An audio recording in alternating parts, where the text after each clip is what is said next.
Hello guys, in this video I will show you how to turn on and off spatial audio in your Windows PC.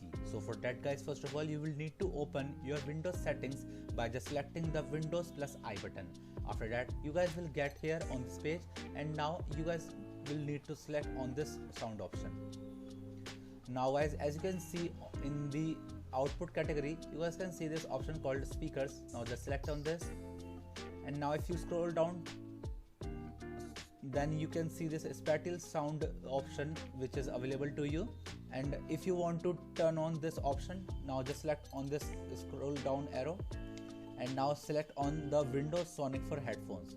And if you have already selected on this option, and if you want to turn off the spatial sound, then you just need to select on the off button.